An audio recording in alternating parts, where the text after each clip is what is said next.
Assalamualaikum warahmatullahi wabarakatuh. Saya di sini Agustika Renaldi akan mempresentasikan hasil kerja saya untuk tema 4. Judul penelitian yang saya ambil yaitu literasi laporan keuangan terhadap pengelolaan keuangan UMKM.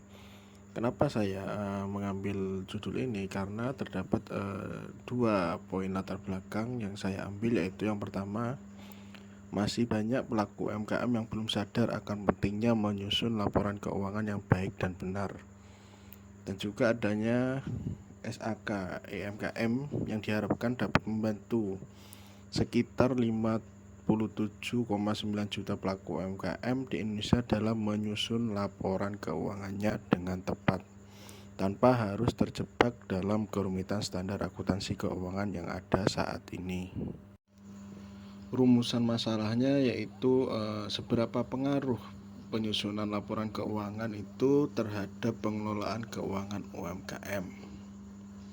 Dan tujuan penelitiannya itu saya ambil dari rumusan masalah, yaitu untuk mengetahui seberapa pengaruh penyusun laporan keuangan terhadap pengelolaan keuangan UMKM. Yang selanjutnya yaitu tinjauan pustaka. Yang pertama, penjelasan istilah atau konseptual.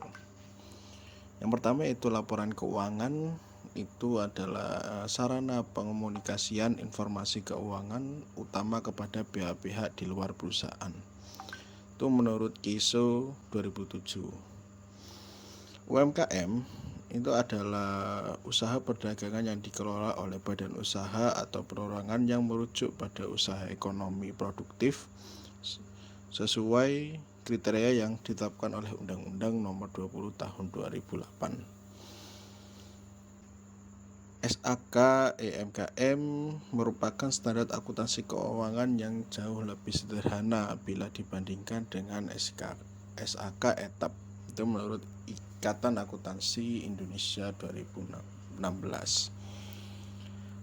Hartadi Sarwono itu mengatakan bahwa andil UMKM bagi perekonomian Indonesia sudah tidak diragukan lagi. UMKM mempunyai tingkat penyerapan tenaga kerja sekitar 97% dari seluruh tenaga kerja nasional dan mempunyai kontribusi terhadap produk domestik bruto sekitar 57%. Itu menurut Hartadi. Menurut James C. Van Horney dalam Kashmir 2010 itu mendefinisikan manajemen keuangan atau pengelolaan keuangan adalah segala aktivitas yang berhubungan dengan perolehan, pendanaan, dan pengelolaan aktiva dengan beberapa tujuan menyeluruh. Yang selanjutnya itu review penelitian terdahulu. Di sini saya mengambil dua, yaitu yang pertama dari Rumbia Ningrum dan Wijayangka 2018 mengatakan bahwa penelitian mengenai pengaruh literasi keuangan pemilik usaha terhadap pengelolaan keuangan studi kasus pada UMKM di Depok dengan hasil yaitu tingkat literasi keuangan yang rendah mempengaruhi pemilik usaha dalam mengelola keuangan usahanya. Selanjutnya Aribawa 2016 juga mengatakan knowledge sharing antar UMKM bisa menjadi kunci utama keberhasilan UMKM dalam berkembang di era perdagangan global. Sangat penting untuk menyadari diperlukan kerjasama intra UMKM untuk mencapai kemampuan yang saling melengkapi.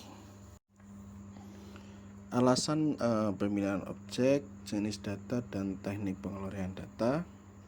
Alasannya itu objek yang dipilih belum menerapkan sistem keuangan yang tepat dan juga belum menerapkan aset tetapnya, dan juga belum menerapkan rekap untuk perharinya, hanya menerapkan rekap saat waktu luang saja.